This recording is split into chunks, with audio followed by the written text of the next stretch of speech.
tonight.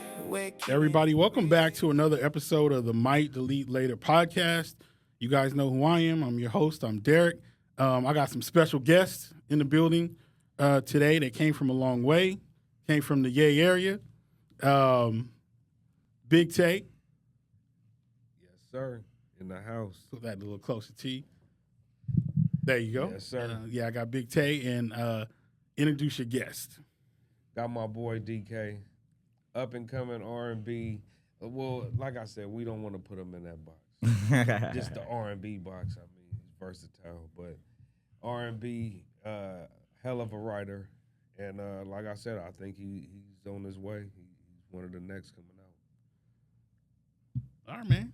Yeah. How you doing? I'm doing pretty good. You know, I'm DK. I'm going to tell you that stands for DR Kashif. I'm sure you know what Kashif is. Yes. Of course, I ain't got to say that. DR, though, DR is Africans, you know, descent. It mean a gift. So Okay. I really take that serious. Like, I've been a gift since I got here on this earth, man. You know, the journey. Wow. Been rough. That's some deep shit right there. Man. So I just implement that in my music, you know, and look at it as me being a gift to the world, you know. Okay. Everything yeah. I do. Before we started, I know we were talking about some R&B, and you said you don't even want to.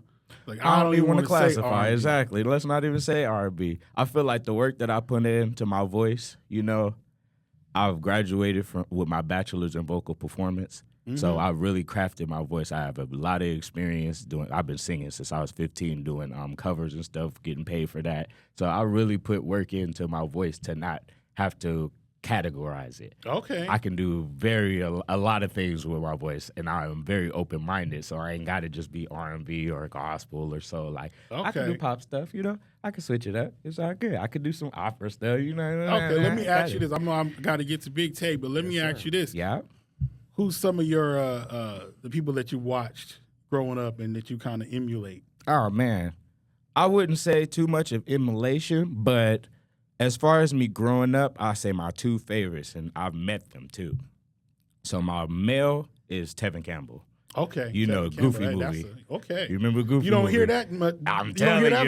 You don't hear that often. No. But that man right there, that range in his voice, because when I watched the Goofy movie as a child, and it just ain't a knock to him, it's actually a good thing. I couldn't tell if it was a female or a male singing. Yeah. His voice was so amazing to me, and I just watched that movie on repeat. That was the guy. Second person, Brandy. Okay, for my Brandy. female. Yeah. She made Cinderella. Uh-huh. Exactly. I was on it. I'm sorry. I was like, that should have been me playing her counterpart. I think that's the first time I've ever heard somebody say Tevin Campbell and Brandy. Yes. But for As him, the people they were watching. I met Tevin Campbell. We both did a Christmas show when I was like 15, 16. We both ended up on that same show. So I ended up meeting him backstage. He let me know. He goes, you need to get serious about your voice. I see you a little hesitant a little bit, but just, you know, let him know. Open up. Don't hold back. Yeah. Use your voice. Took it from serious from there. Her, I didn't get too much of advice from her, but I met her through gospel. We both, our families are very, you know, gospel oriented. So she had, her and her family had a event called Singorama, and they had put that on in L.A. So, you know, me and my people, we fly out, boom, boom, pow. I ended up on that. We took a couple pictures together. We got a 10-year span of a picture, both pictures showing. I remember you, da-da-da. So, yeah. Wow. So My Big plan. Big Tae. Was good. I know you've been grinding away at music for a while, and people are just now seeing, you know, the fruits of your labor. Yes, They're just now seeing it, but I know you've been grinding away for a while. How did you come up with the name Limousine 10? Where did that name come from? It was actually, I have to say, it was an accident. Well, not an accident, but it was no real, like, rhyme or reason to why that actually was the one that we ended up choosing. So we were all in the studio. It was like, you know, the group at the time. And so we started coming up with all these different names. And everybody started saying different this, different that. And then somebody said, somebody just happened to say Limousine 10. And I was like, oh, I kind of like that. I was like, see, that sounded like a group Prince would have came with back in the day. You know what I'm saying?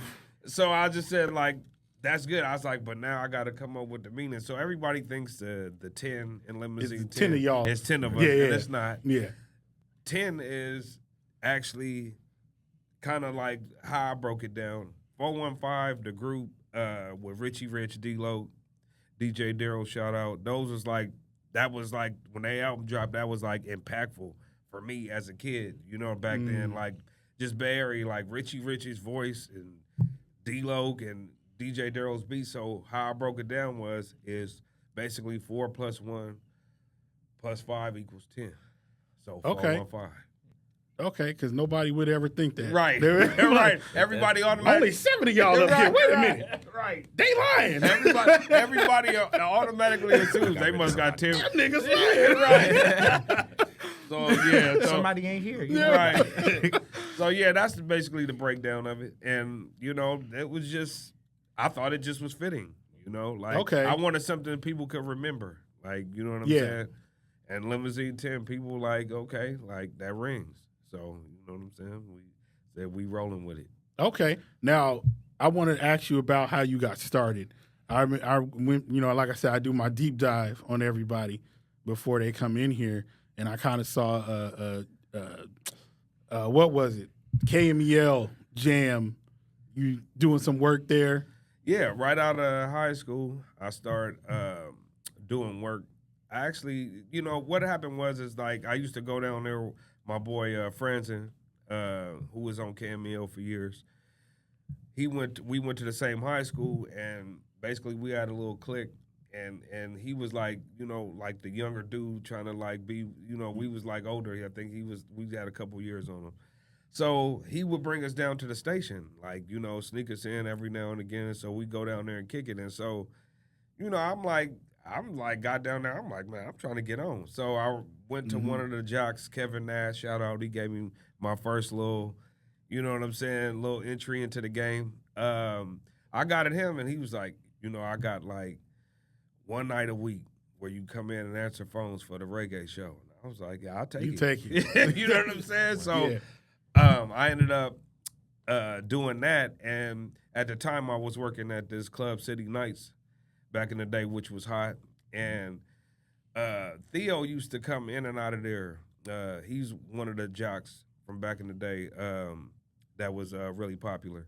And he would come in, and we would see each other, and, you know, I'd, like, catch him during sometimes, like, I'd be in the car, and I hear him, and, you know, I'd give him you know, like, man, you really doing it, man. Because he would, like, he had his own mixes on Friday, so he would, like, play a bunch of stuff that, like, they weren't playing in rotation. And so, you know, I was like, would come to like, man, I like that mix. And so he just was like, you know, one time he just was like, man, one of my interns just left, so I need somebody to help me produce the show. And so I was like, he's like, you down? I was like, yeah.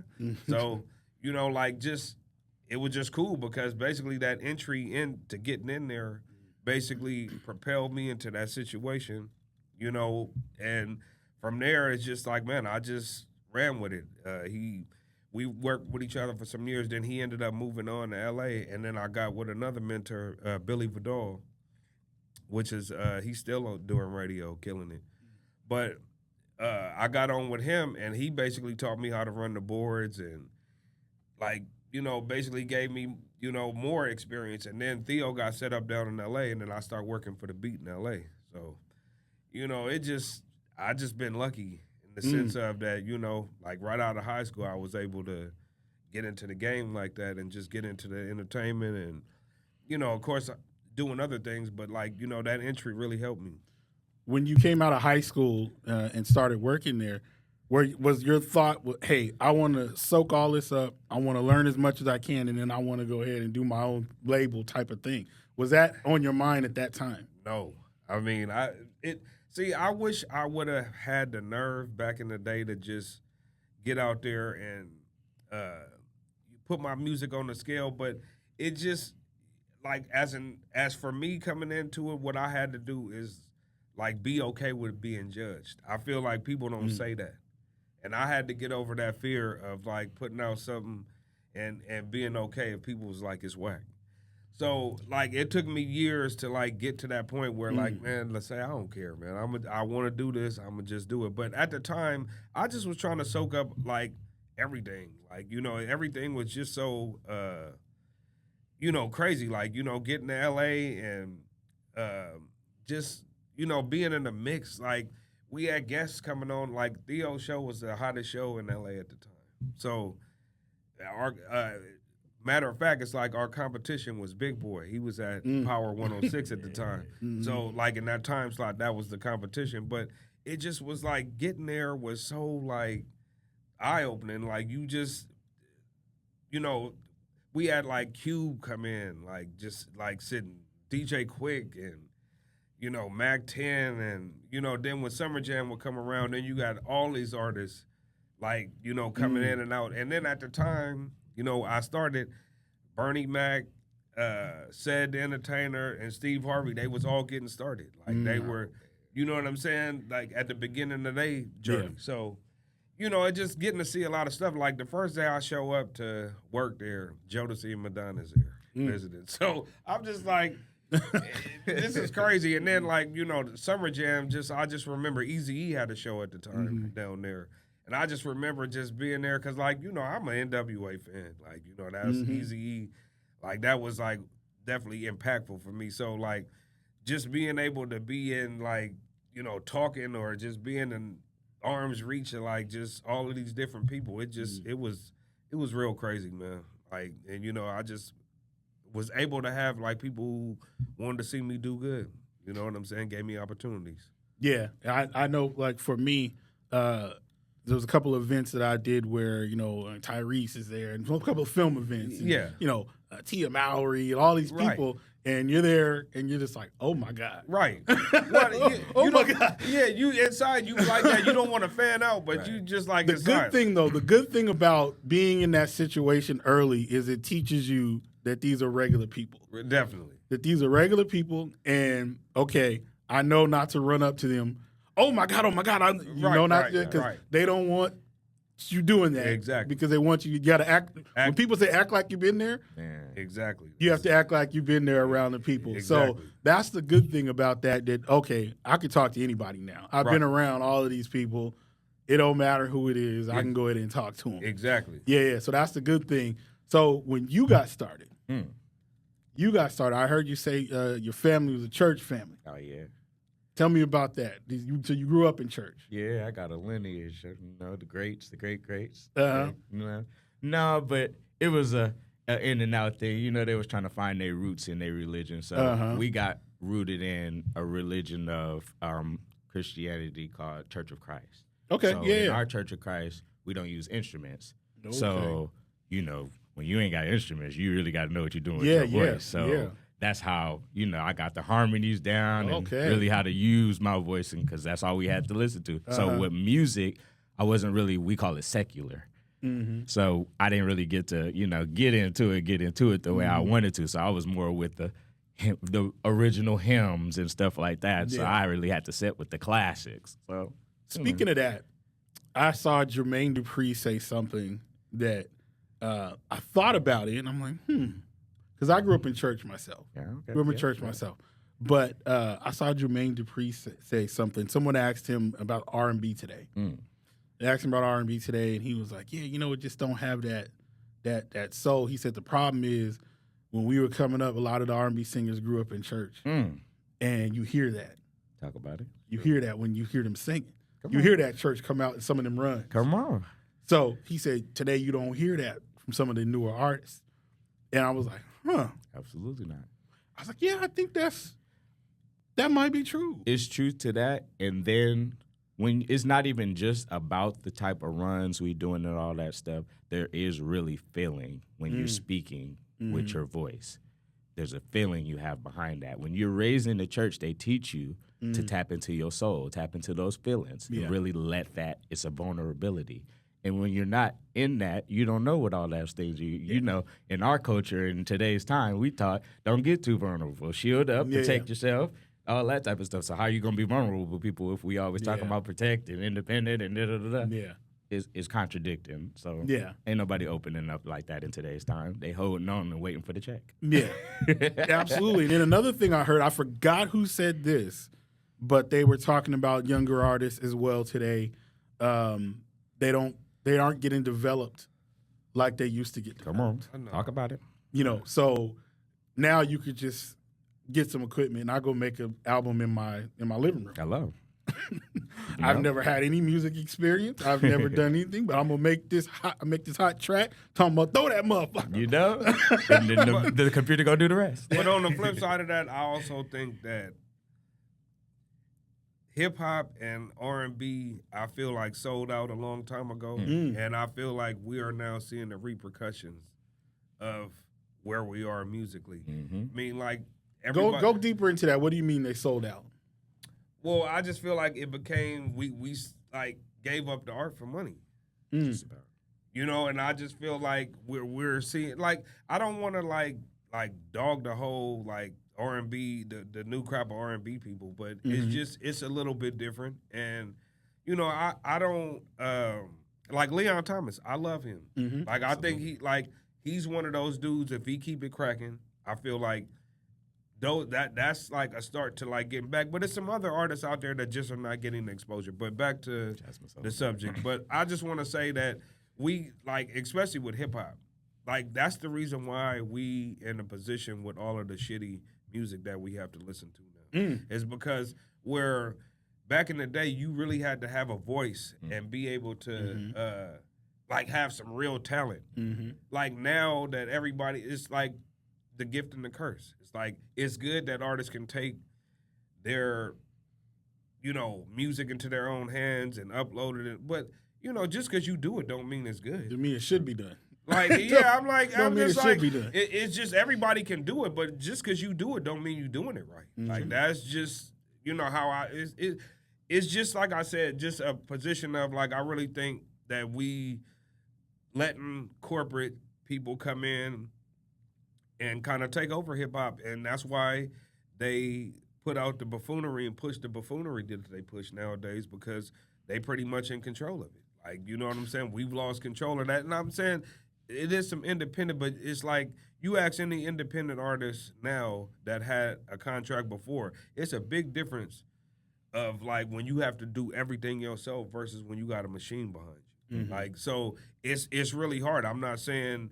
it's easy, but I'm just saying that I really think the position of all of the music, it's like the music is crap. And then, like, these younger people try to get all in their feelings when you tell them it's not good. Like, they think you got old nigga ears. And I'm like, no, I just know whack shit when I hear it. It's just like, there ain't no disrespect. Like, right. And like I said, I'm one person. It shouldn't matter if I like your shit or not. If you got an audience, those is who you should be catering to. It's just not for me. You know what I'm saying? Which is a lot of the music nowadays. It's just nobody takes the time anymore. I guess I'm spoiled in that way with hip hop. Yeah. The only slight pushback I would have for you is, like you said, the corporations and stuff are taking control of it. I don't think the corporations care. They said, no, "Hey, they don't. What are we making money with?" Right. Well, I understand. We like. There was a new artist that I was speaking to, and we're talking about my daughter because my daughter sings and she's ready to go. Right. Yeah. She's a singer too. I'm about to let you hear some of it. Yes. But the new artist that I was talking to about, he's no, don't do no album. Don't do an album. Just put out a single for her. Just do a single, maybe like 3 songs, and that's it. That's it, because you can make the money off of that. That can go viral. And I'm like, that's not what I'm used to. People making an album. And no, I totally get you. Everybody tells me the same thing. Like, you should just be worried about singles, and I'm like, that's cool. But why not? We want to create a whole experience because that's what we grew up with. Right. Exactly. We grew up with people making an entire experience of an album. Even if it's. Me and my daughter that's a singer, we saw the Michael Jackson movie, right? I talked about this on the podcast. We started leaving, and then she was like, "Dad, what's Michael Jackson's best album?" I was like, it's got to be either Off the Wall or Thriller. And she was like, "No, it's not." She said it's bad. Okay. I was like, "Really?" I was like, "Bad?" And Bad so we is start cool. going track for track, right? We're track for track. I immediately threw Off the Wall out because we had some skips. We had a couple skips. Like, okay, we'll throw that out. Then we got the Thriller. I didn't have any skips in Thriller. Like skips. But skips. the thing with Thriller is it was, I believe, only 9 songs. Right. Bad was like 11 songs. And there was no skips. But seeing I went with Thriller, I had to say, okay, well, I'm skipping Man in the Mirror on. I'm skipping. I don't want to listen to Man in the Mirror. I'm skipping that on Bad. Oh, and she was like, "You're nuts." Huh.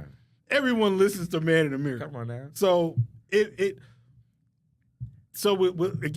the album experience is what caused that conversation for us. Right. To have that album experience. And today, when artists get started, they don't do that. Well, you can still do that because, like, my whole concept is, why not put out a project and then work the singles? Like, you can still you have a whole project already.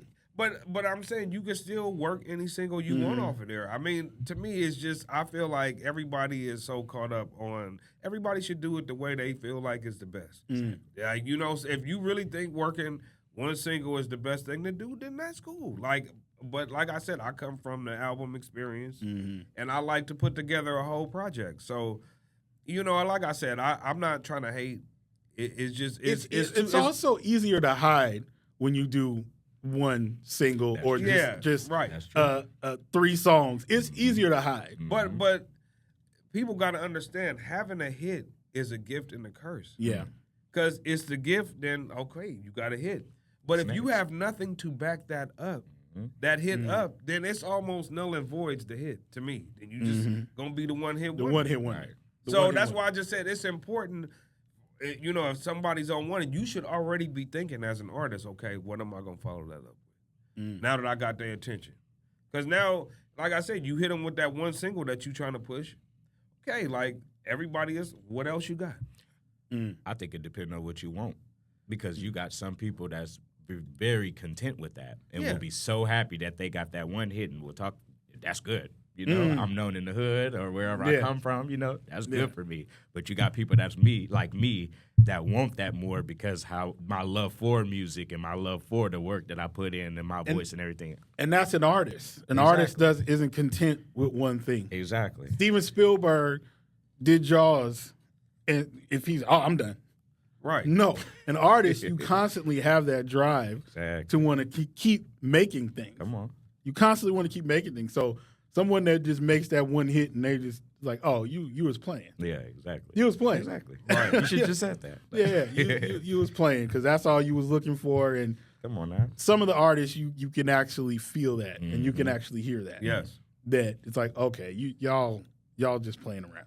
You playing in my face. Right. Man, come on now. Right. Yeah, you playing in my this face. Ain't the table for you. Right. I want to talk about something you said to me before we kind of got started, and was the people that you kind of looked up to, the singers.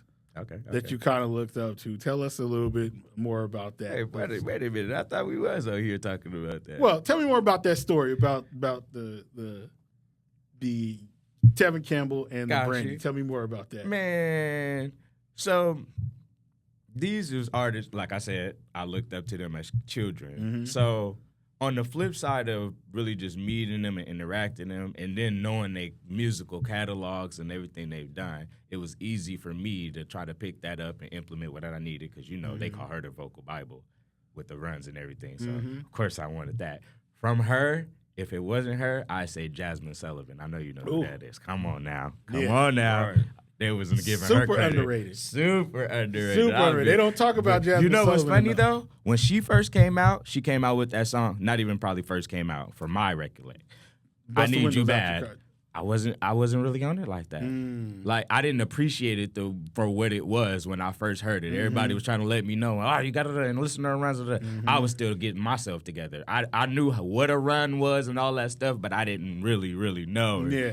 So when I got into it and really got myself together and got flipped back around, I was like, oh, this is my favorite singer now. Yeah, even listening to her actually sing some stuff. Okay, yeah, this is it. Oh, man. So, wow. Yeah, I really developed and I got compared. I like that group of people for you, man. I like the Tevin Campbell. I like the Brandy and the Jasmine Sullivan. What about Brian McKnight? That's somebody. Brian McKnight, yeah. We're not going to talk about all this other stuff that's going on. But yeah, I know. we gonna Just talk about voice other wise. stuff. Just I was voice about to wise. say, Just it's getting voice. harder and harder to separate the man from the music. Man, for a lot of people, It because is. there's another person It I is, say that I because don't want to talk it's- about either. Yeah, it's Our man. and then hearing some of the stuff that he says about getting rid of his other family and Right. Oh man, I see, don't I don't know know nothing if about I his would- personal life and what's going on. I'm gonna put that on the man, record right now. It's crazy. That's yeah, all for me. It's a big thing. Strictly the music. One last cry, you know. Well, and I don't really get that when your whole audience is really women. Yeah. Like for you to like carry on like that, it's just You you can know. completely shit on I'm a little lost. I don't what- want to waste y'all. What happened was he had a family. These kids that he was singing with actually early on. Some of his sons that he was singing with. He left them and married someone else. And now he doesn't claim them anymore. Oh. He says he went on saying that he basically said they were demons. Yes. And one of the sons said, "Dad, I used to have to clean up your condoms when you were cheating on Mom." Yeah. So The hypocrisy.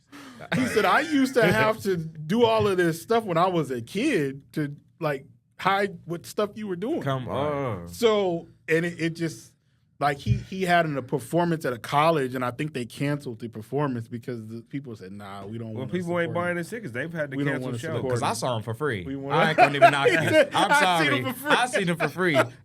I saw him at Alameda County Yeah. Fair in Pleasanton. Yeah. By the way, I'm performing there in a couple weeks. Hey, There you go. Let's go. But yeah, I seen him there. I saw Boyz II Men there. They're my Uh-huh. favorites. You know Wanye off top. Come Yeah, on now. yeah. I got the. Yeah. Yeah. I'm under great too. But yeah, music-wise, Brian McKnight is great. It's just the other stuff exactly. that's now Like I said, I ain't know. Hey, coming along have with that. it, I don't yeah. even want to know. You keep that to yourself. is a little problem, and it's It'd be a lot. Yeah, It'd be a yeah, lot. yeah. Folks, they just got to work on their personal, Yeah. It's a lot. Yeah, and I tell other people, you never know who people are anyway. True. Exactly. So you shouldn't really idolize anyone. You like, hey, I appreciate what they do professionally. Exactly. But I'm gonna keep it there. Hey, and that's funny because that's what honestly helped me start separating that fandom from a lot of stars. Really getting to know them and see them, and that These are really regular presents people. you. Yeah. Exactly. These are That's what regular really people. presents is when we really seeing these people come out Yeah. and going through a lot of the same stuff, bad and good, Right. that we going through. And it's like, well, Yeah. shoot, we all working hard and da-da-da-da-da. 9 Yeah. times out of 10, a lot of us sound a lot better than them anyway and da-da-da-da. So it's like, let me treat you. I'm gonna give you your respect, and Yeah. but I ain't gotta and fall out and all that. I have a cousin that does that. You know the cousin. I have a cousin that does that. Ain't that nothing we wrong talk with it. about certain Energy is energy. I ain't mad at it. We'll talk about certain things, and gosh, we talked about. I'm trying to remember. We were talking about. God, we were talking about Bill Cosby. Oh man, We were talking about Bill Cosby. He said, Bill wouldn't do that. I'm like, what?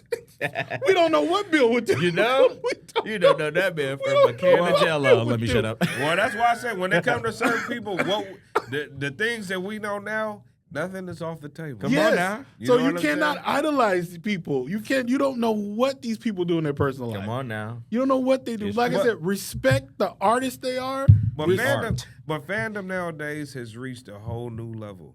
Yeah. Like it's ridiculous in the sense of Yeah. because you don't know these people. Like Yeah. I just want to like when you read the comments, like the amount of glazing that goes Yeah. on, it's enough to make you sick. Cause it's just like, dude, you're not getting invited to the barbecue.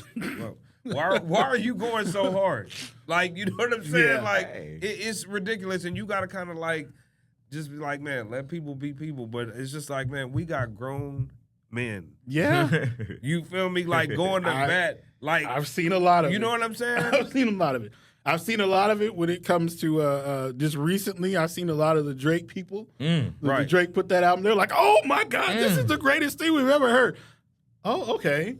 And then Chris Brown put a new album out, and I was telling my daughter, I was like, "Tell me what I was like, Chris Brown's a great performer. I love I seeing know, him right? perform." There it is. But I was like, the music kind of just, to me, it just seems engineered to be on the radio. Come on now. And I don't feel And it just- anything else. Like a lot of the songs that I listen to, and this new one is called Brown.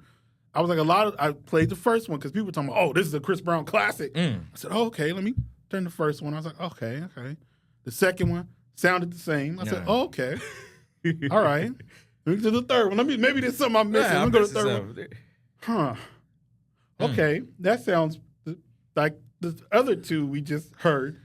Okay. I didn't get it. I asked my daughter. She's 19. Look. She said, I quit listening to Chris Brown a long time ago. That's what she said. So I'm like, I need to find somebody that just tells me this Chris Brown, the actual music, not the performances. Right. The performances are outstanding. No, for real. Chris Brown, he flipping, he doing all the dancing. Right. And it's that's not like great. you can't sing and all the But tools the is there. actual music, if I had to get in the goodness. car and drive and listen to the actual music, I was telling someone else, I'd prefer to listen to Usher if I was in the car driving. Yeah, absolutely. But I just think that like sometimes we also got to understand like once you've made it like a Chris Brown, they don't have the same hunger and like that's what it is. That's true, but why are the like you said, what's the glazing? The glazing, like it's the greatest project you ever heard. But that's music is a preference. Yeah, all it's music all is a preference. subjective. So All subjective. There's going to be people that is going to prefer that over That's whatever true. it is. And people that's That is locked true. in with Chris Brown is all the way locked in. At Exactly. This point. Like so, Once you anything that he does, they like it. That don't mean everybody else he likes can it. ad-lib a whole song. They gonna eat it up. But see, I guess I'm different because I'm not like that. Like after I see you did something great, wow, it's awesome. Right. What's the next thing you do? Is that going to be great too? Right. Because I'm not going to just say it's great just because you did it. Exactly. I'm not going to say it's great just because you did it. I do that across the board with anybody. So I don't know. But yeah, the glazing, like you said, when they're locked in, they're locked in. Yeah. They're locked in. With certain artists, I think have that privilege. Like that's like a Chris Brown. I mean, since Usher doesn't really put out music on a consistent basis now, so he really has no competition. I mean, like the people that were around for a minute, like the Trey Songs and all these, these different artists that we thought would be the competition, like they didn't last. Like, you know what I'm saying? Yeah. Like it's his show right now. So it's like with Drake with hip hop. Like, who really puts out music that they can don't put them out like that on a consistent basis? Nobody's putting out 3 albums at one time. Nobody's putting out. Then shoot the level of writing that take. Like me as a writer, I understand. Like I don't give a pass to being lazy or nothing like that, but I do understand there's so many things you could talk about. There's so many things you can say. There's so many ways you can say them. So him being at that level he's at, where they're expecting him to put out so many albums and so many songs and keep it going. Like, what am I doing? Like, what am I talking about? We all know what we talk about. We're all human. We know, like, so I feel it, but it don't give no excuse though. Like, you can still bring that once you set yourself somewhere. It shouldn't be lower than that. Yeah. Right. But And I heard, God forbid, but I heard Diddy say something one time where it was on Making the Band, where he was talking to, I forgot which group it was. It might have been Danity Kane where he was talking to them. That's the group. And he said, right now you guys have the luxury of nobody knowing who you are. You have the luxury of that. But he said, as soon as you put some music out, people are going to expect that. Come on now.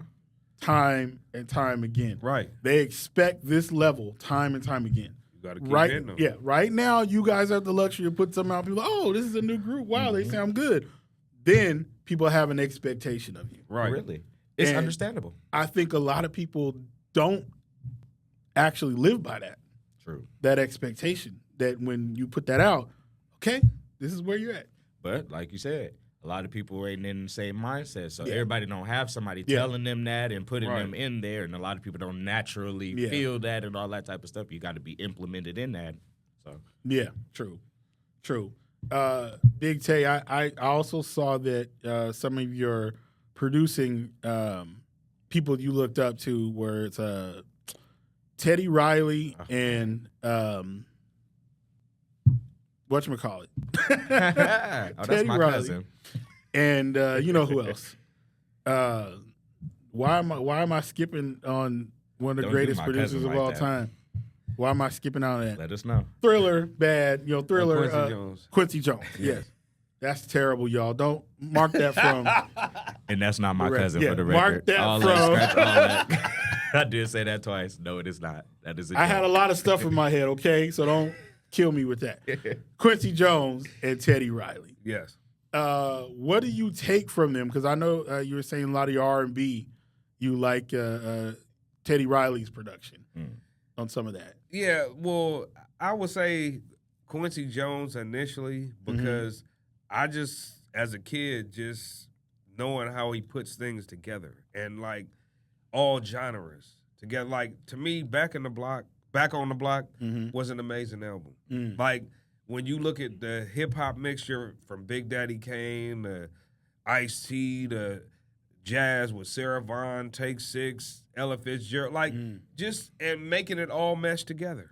Like you know what I'm saying? And just sonically, when you hear something from Quincy Jones, like sonically, that's why Michael Jackson's albums is the shit that Quincy did, because sonically, is of course his voice in the songs, but sonically it sounds good. Like, you know, and so definitely him, like a lot of him just, and also him being able to play instruments and, you know, just so much, like where it's just not locked into one thing. I just was more amazed by the fact that he could like cross all genres. And Teddy Riley is just, you know, I was in high school when Guy dropped and he started going on his tear, and that music was impactful for me. Like I just feel like, and he was the creator of the New Jack Swing. Of course, and so definitely those two. But like, I don't want to be limited to like the, you know, just Teddy Riley and Quincy Jones. I say like the other people would be like Larry Smith, which was a producer. He produced the first two Run DMC albums and the first two Houdini albums. I mean, when you listen to like The Freaks Come Out at Night and Friends, like all of those songs, if they dropped today, they would fit right in. They still hit. They still you know hit. what I'm saying? Like, yeah, that's how far Larry Smith was ahead. You feel me? Of everybody else, of just like making dope music. Like, you know what I'm saying? Like, just like not just that simple music, like just music that you could tell that he really put together when you listen to like those albums. And like I said, just what he gave to the game, I feel like is understated. People don't give him his props when they talk. I've noticed when people talk about top producers, nobody says Larry Smith. Shout out to DJ Premier, because when they asked him, he put Larry Smith in there. So I say DJ Quick is also who I would say is really impactful, because that's like basically what I patterned Limousine 10 after. Like his production, like just of the types of samples he used, like the party vibe he's on. That's what Limousine 10 is. So it's like really based on a lot of his, just, you know, of course the stuff I do is a little bit different, like, but not, you know, it just was his music impacted me to where I was like, man, I want to sound like that. You know what I'm saying? And so when I put Limousine 10 together, I was like, well, this would be the perfect time to start developing that sound. So, you know, like I said, I would say those producers definitely had the biggest impact on like just me wanting to do it. Like, you know what I'm saying? Where the music was, and I gotta say, one other producer is Maurice White from Earth, Wind and Fire. I feel like his production and being able to, you know, put that band together and, you know, basically guide them and write all of that stuff. I mean, you know, like I said, he was impactful for me. My mom told me that, like, when I was a kid, like, the first album she bought for me was That's the Way of the World. She was like, that was your favorite song as a kid. She was like, you used to sit there and, like, look at the album cover. Play it again. And like, one more time. Right. So, you know, I just would say those producers probably, like, were the biggest impact on me making me want to do it. Like, you know what I'm saying? Production. So, yeah, I would say those definitely. Okay. This is for both of y'all. Describe the Bay Area sound and describe when you knew Bay Area actually had their own sound, their own thing. When did you actually know that? We got our own thing. Well, like, to me, You said I'm not in that. I'm all over. I'm not in that.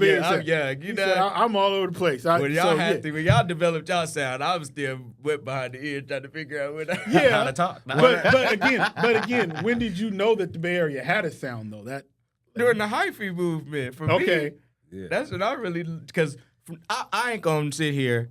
I was strictly singing. Like I came from a time when I was a kid, I looked at hip hop because most rap, I say rap, not hip hop, rap. I was exposed to rap, and you know what they talk about in rap. So I was like, let me get away from that. It's not real to me. I ain't got nothing to do with that. Let me stay over here. Right. So I turned my ear. I had older brothers. They loved our Bay music, listening to Keek the Sneak. That was my guy right there, Mac Dre. You know, when I was hearing them and their music and what E40 was doing, then I was like, okay, we doing something. This is unique. I don't hear it like, you don't hear that I can get behind this. Yeah, you don't hear that like, even though we still talking about, what we talking about, going stupid and all that type of stuff, I can still relate in a way because, I was, doing my moves too. So I felt it in that area. Yeah, everybody there got behind it. Exactly. It even spilled out to other areas in California. Exactly. And then, like you said, with performing and stuff, we had dances. We talking about, come on now. Like, nah, y'all not, no, stop it. Yeah, come on now. Y'all not the Bay Area, stop that. Right. Stop that. Well, it became like LA for a minute where everybody just claimed the Bay Area. Yeah. You know what I'm saying? Because it was cool to do. Exactly. Yeah, if we were in the vicinity, we were like, well, I'm in Vacaville. We Bay Area. No, you're not. Wait a minute. I was just saying that. No, like, you're not. In certain parts that be like, yeah, we from the Bay. It's like, you are, but you like a distant cousin. Exactly. Ain't the same, though. Exactly. You know what I'm saying? Like, we feel you, and it's good for Atlanta and all of them that don't know. You can have that, but we know. We know you are not the Bay Area. Shout out to all of the Bay Area. We love all y'all. It's all good, But we know who by the water. Yeah. If you ain't by the water, you ain't about to reevaluate. Yeah, because we, like I said, up here in Sacramento, some of the people here be talking about. Look. They be doing the dances. I'm like, what are you doing? Now, wait a minute. Now y'all know. What are you Right. Y'all been the distance of Kansas. Right. What are you doing? Right, that part. Twice removed. What are you doing? Well, I got to say, to answer the question, I got to say, early in the early 90s. That's when early the Bay, 90s. That's when the Bay really, like, popped 91 off. here. Yeah, he said I was not here. 91. The early Bay, I say Kyrie from Vallejo, which, was Mac Dre's original producer. And he put out Mac Mall and Ray Love. And he had the Young Black Brother Records, shout out Kyrie. And I would say TC. Because I think all of the groups in the early 90s were produced by TC. Like, he did Give Me No Bammer Weed, like Totally Insane. He did Dre Dogg's first album. Some tracks on there. It's just like he's touched everybody that's dope, like TC. So I feel like, and then DJ Daryl from 4 and 5, who I brought up earlier. Like, I feel like they were the people that helped craft the sound of like the Bay Area. Like, you know what I'm saying? We was going back taking all of the dope samples before people was really using them. Like, and because like the Bammer Weed, people don't know that's like a Marvin Gaye sample from a live show, like an intro. Wow. And it's just that little part in there that he took. And so I just feel like things like that got it started. 11-5, like it's so many groups, but I think that those three producers were intricate in starting it off, like the Bay Area having a sound. Because, like, Mac Dre with Too Hard for the Fucking Radio. So that's what got it started back then. Like, you know what I'm saying? So that's why I would say those three producers are intricate in crafting the Bay Area sound. And there was so many producers to follow next. E40's producers, Studio Tone, Mike Mosley, Sam Bostic. Like, it was so many people that came after that. So I just feel like that birthed everybody else, to do their thing here in the Bay Area. That's just my perspective. Okay. We'll end with this. The music business has changed a lot since you started. Yes. A little bit. It's changed a little bit since the 90s. So it's changed a lot. It's changed slightly. Now everyone's making money off of their streaming. Come on now. Instead of selling albums. Record stores don't even exist anymore. Which is true. That's crazy. Which I spoke to another head of a label This may have been about 2010. I was interviewing him, and he said he wished that we could go back to making our CD and selling it for, $10, $15, Yeah. and people actually buying that. Come on now. That's what he said he wished we can go back to. And this was 2010 before, well, streaming was heavy then, but now they're making new deals with streaming and things like that. So what do you think the most detrimental change to the music business has been since you were aware of it? And what has been the best change to the music business since you've been aware of it? Well, I think streaming, to me, has really ruined. I mean, streaming is just a tool to make it accessible to the public. Like, more easily. Not the art. It right. doesn't help the art as much. Right. It makes it more easily accessible to the customer, which is what they trying to serve. Mm-hmm. I just think when I look at streaming, it's just another way to get over on artists. I mean, you got like artists like Snoop. Like he said, he couldn't even tell you like the breakdown what of the the breakdown money. of what he's making. Like, you know what I'm saying? Like, so you don't know. And I hear crazy numbers like people having millions of streams and only got a few $100s. It's just like, how the hell does that happen if you got millions of streams? Like, so you just hear all of these different things, but I think it's just kind of ruined it. It's just something about when, as a consumer, somebody was about to drop and you was like, man, I'm about to be at the record store early in the morning. I'm hitting Tower Records early in the morning to cop that new, whatever. Yep. So, it's different in that sense. I was like, the kids of today don't really understand like what that meant. You like, actually had to go get the physically. music. You had to physically go get the music. At the record store. Yeah, you had to physically go get the music. So you heard of them days? So I remember a little bit. A little bit. Okay, the tail end. You got the tail end. Well, I think, it's just kind of ruined things because like everything is about streams now. And to me, just because something is streamed don't means it's necessarily good. I mean, some people could just like hear about a song and just listen to it just to hear what all the hoopla is about. That don't mean that they gonna put it on their playlist all of a sudden. It don't guarantee that. But I just think that aspect of it is and then it's just opened the door to like everybody. Also, the downside is I liked it when it was like an exclusive club, as far as like being a singer or being in hip hop or whatever you're doing. I liked it when it's exclusive to real talent. It's like that goes back to developing talent and actually, exactly. And record companies, they're you could be a shitty artist, but if you have millions and millions of followers, they'll be like, all right, we pushing that because we don't have to do the work. Like they already got the people, so we don't have to like train them on this or that. Like they already got the fan base. We just gonna push that, and I think it's just pushed a lot of whack music into the forefront, and people calling it good. And it's just like I'm not gonna hate on anybody's musical preference.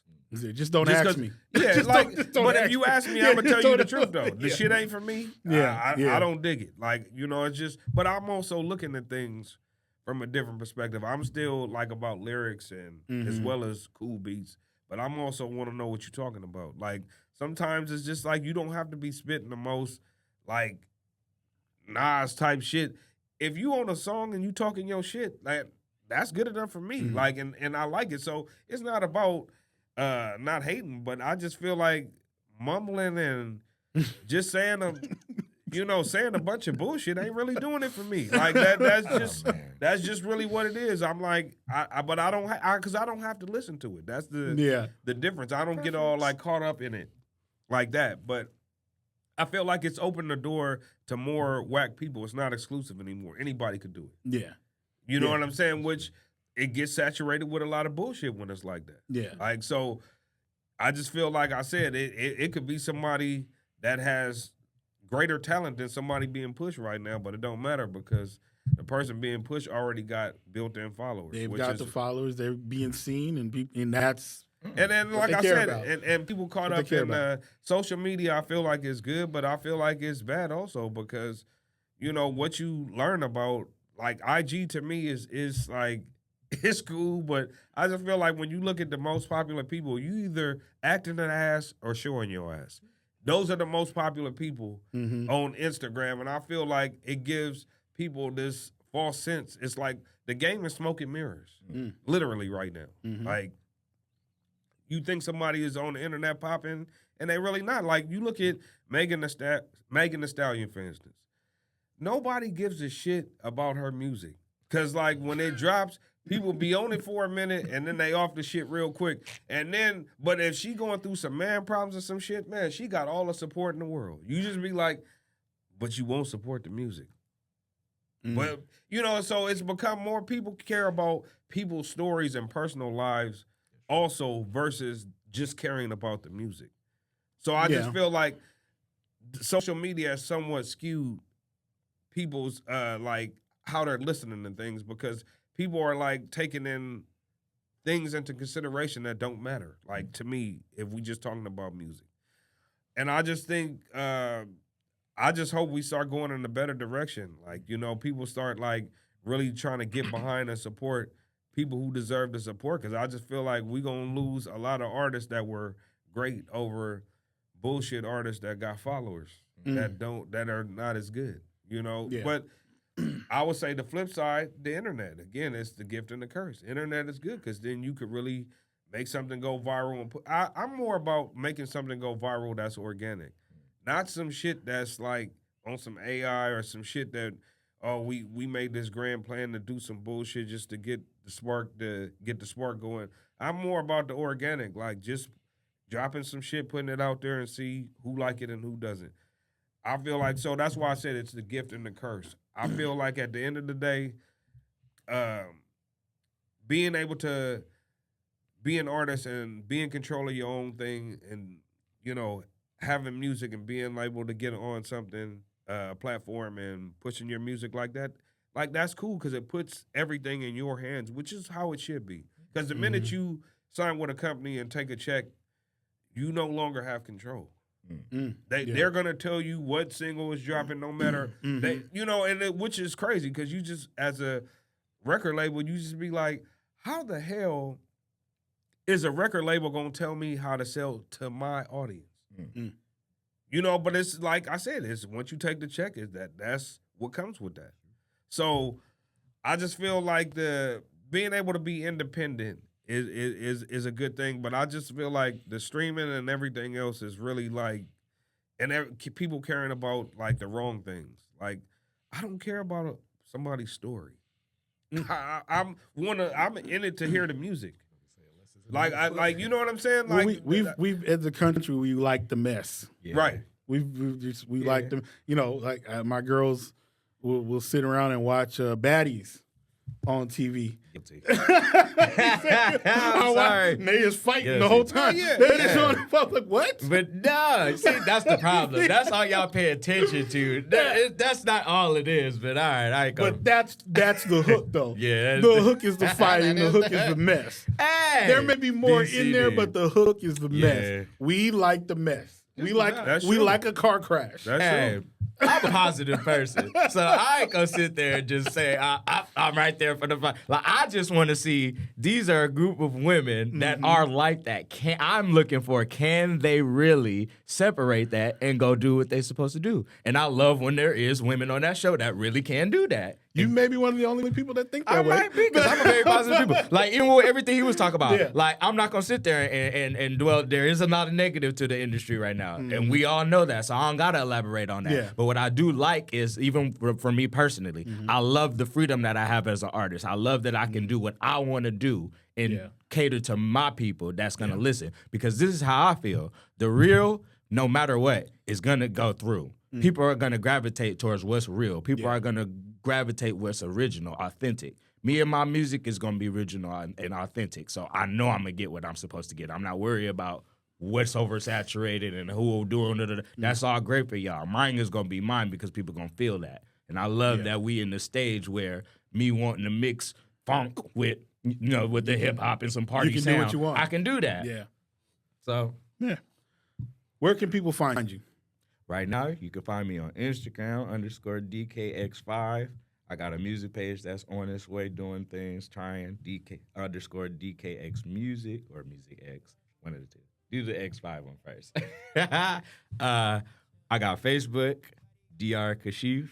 I would spell it DIARRA Kashif. You should know how to spell that if you don't, educate yourself. That man is wonderful, and I'm about to, I'm times 2, so got to carry the name on. Let's go, man. DR Kashif. Blessing your ears, that true gift, man. Big Tae, where can people find you? And give a shout out to the Limousine 10 crew, man. Yeah. We gotta give a shout out to the fam, man. Say what's up to Lil Flower Nasty, my boy Rome, my boy Billy Bones. You feel me? And who else we got? Mike, DJ Mike, of course. Like one of the best DJs out there, DJ Mike. And Mike. Which one? Mike. Oh yeah. My boy Mike Lockdown. You feel me? Like the whole fam.